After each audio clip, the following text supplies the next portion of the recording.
Rrugtimi letrar i grave nga vitet 50 e deri në fund vitet e shekullit të kaluar rrëfehet në monografinë Shkrimtaret shqiptare 1954-1990 të Meliza Krasniqit.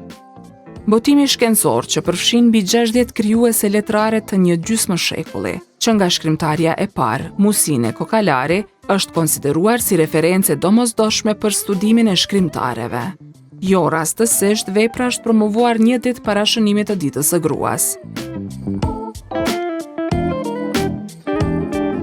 Ngjarja është vlerësuar si fest për gruan nëpërmjet dijes e kujtesës për gratë krijuese.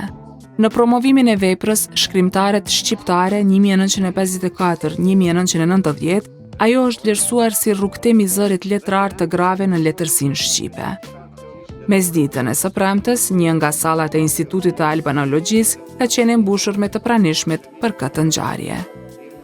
Autorja Meliza Krasniqi ka thënë se zëri letrari i këtyre grave e ka frymëzuar në punën mbi 4 vjeçare me monografinë.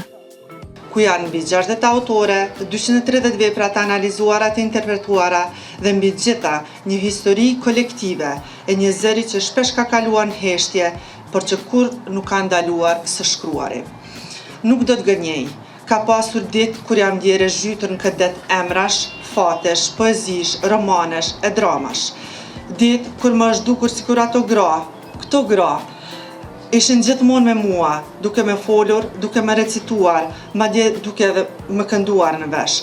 Dhe ka qenë pikërisht ky zë i tyre që më ka frymëzuar pa pushim. Ka thënë se me këtë botim ka kthyer sytë te gratë që kanë lënë gjurmë në letërsi. Më kujtohet vargu i parë i vëllimit të parë të autorës që është sot e pranishme këtu, Natasha Lakos. Nga do që shkoj, do të kthehem te ti grua. Dhe ja ku jemi sot, për të kthyer shikimin nga gratë që kanë lënë gjurmë në letërsinë tonë. Po ajo është njëra nga personazhet në monografinë e Krasniqit. Natasha Lako ka thënë se gratë letrare për herë kanë qenë në nhije.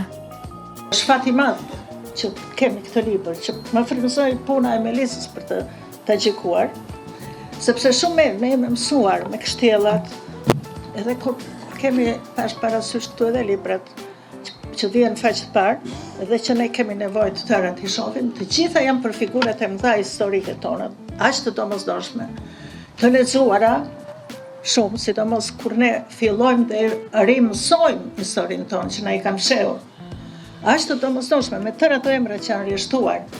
Dhe atje ti nuk gjen, gruaja është brenda, është si rëkez, është si ujë, edhe sot autore gra nuk janë të vendosur të një në faqen e parë.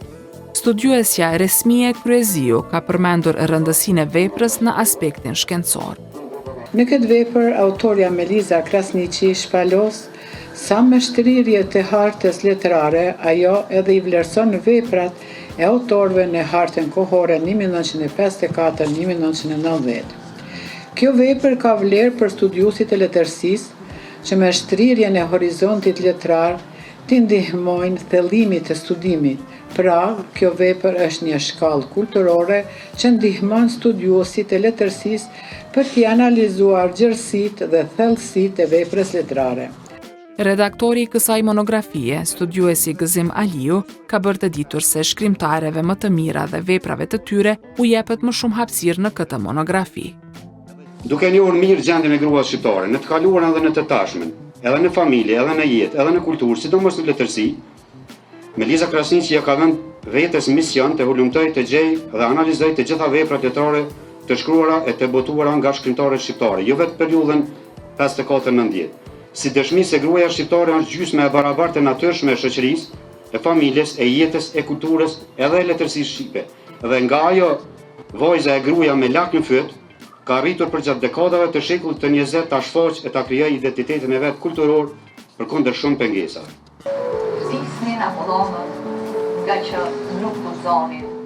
Monografia Shkrimtaret shqiptare 1954-1990 nga Meliza Krasniqi është vlerësuar si vepër që i nxjerr në dritë veprat e shkrimtareve, duke i vënë në pah edhe sfidat e tyre.